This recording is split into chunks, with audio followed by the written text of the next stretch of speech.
on or are doing and completing at the moment.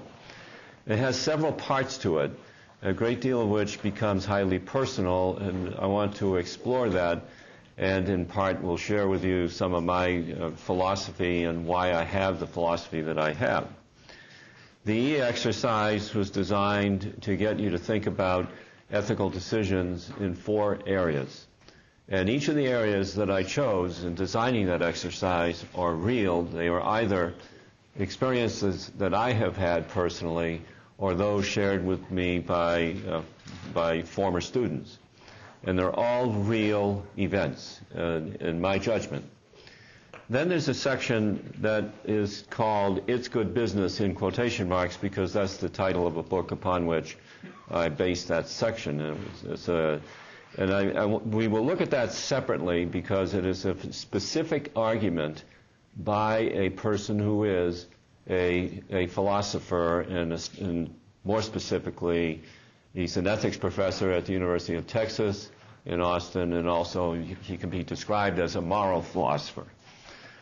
Then there's a variety of areas in which we find ethical issues in organizational behavior. And from this point on, every chapter within a module addresses the ethical issues that are raised by the content of that chapter. And we may or may not have the time in here to take a look at every one of those, but there are some that will become fairly apparent, and we will deal with them.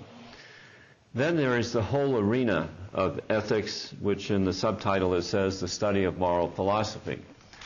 And that's what this is. If you are taking possibly some of you have taken either a general philosophy class in which there was a brief discussion of ethics or a moral philosophy or ethics class here at UNM, you would have run into it. And I have done that. In my undergraduate work, I did take a general philosophy course and an ethics course just because I was intrigued by all the stuff that's going on. And in the E exercise, I received 32 as of 11:30 this morning, and I have summarized all of the 32 that arrived, and I'm going to share that with you. That's why I wanted you to do it now before you see the results of the 32. And then the rest of the folks that were here, and I counted about 24 or 25, I will add that in so that I can see the results. In the area of ethics, the study of moral philosophy, there are 4 major classes of theories that are in the textbook. Likely we'll not go through every detail of those. We'll leave the detail of it for you to read and study. I'll want to summarize it with you and use them as examples when we get to looking at the E exercise results. And then there are the theories of ethics is what I was referring to right here. And you see the 4, utilitarianism, rights, justice, and egoism. Then there's some aspects of managing for ethical behavior in an organization, and it becomes a critical responsibility of managers. And then lastly, just so that you don't go to jail if you operate in the international environment, I want you to see some of the rules and some of the laws that operate in that area. Okay, Aaron, you can go full screen on me for a moment, please. Thank you. And just focus the camera on this and don't bring it up on the outgoing signal. Good, thank you. Now, you've done a little bit for those in the room who hadn't done the exercise. You've done it here, and those others have done it before you came in. But what is ethical behavior? And this is for everyone. What is it? If one behaves ethically, what is one doing? Good behavior. Okay, hold on to it, please. Does silence mean you have no clue about what is ethical? That's scary. Yes, sir. Oh no! Don't put it on, Aaron.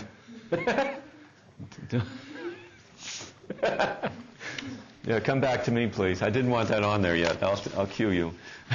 So maybe that gave it all away. Were you reading the slide? No? Because I didn't look over here at my camera. I'm sorry. This was supposed to go cold turkey, is what I was trying to do.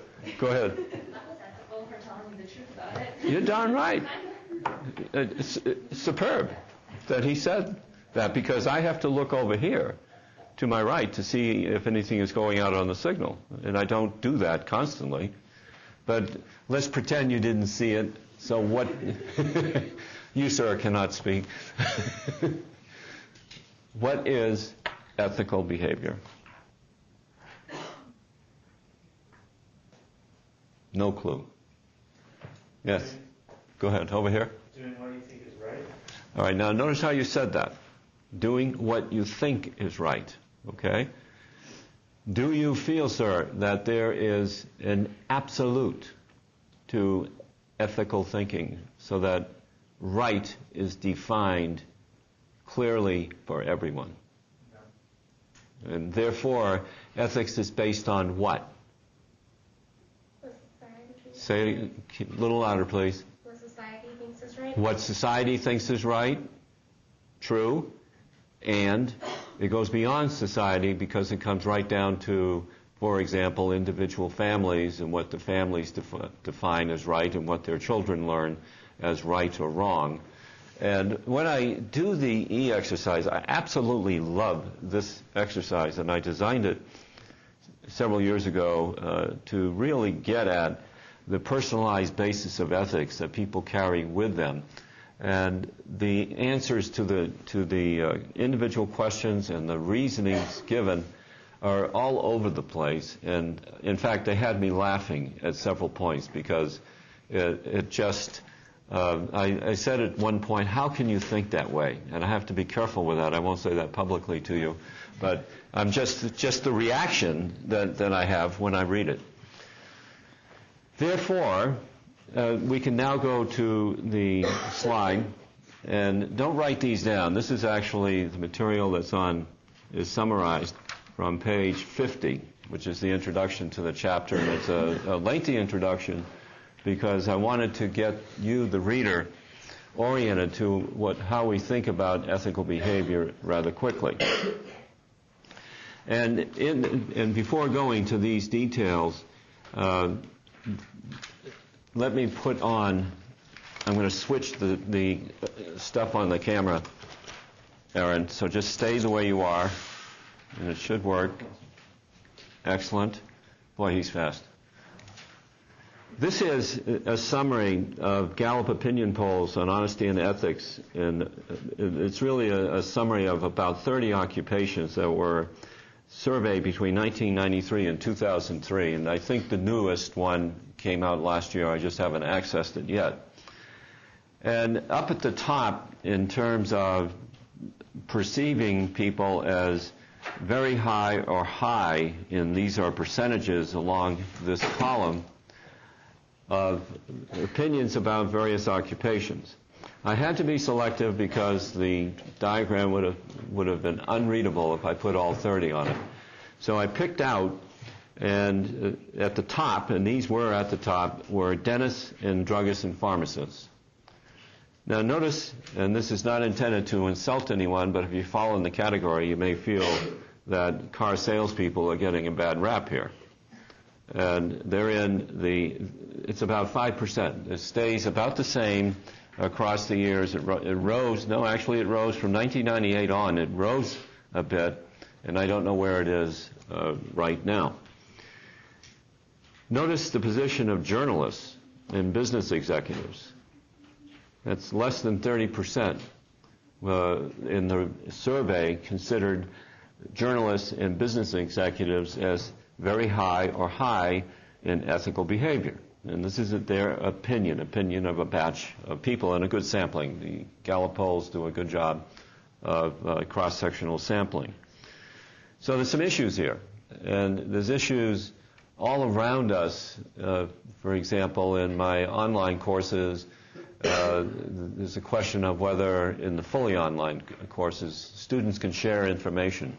And you can actually do it too within the website that supports this course. Because if you notice in the right-hand corner of the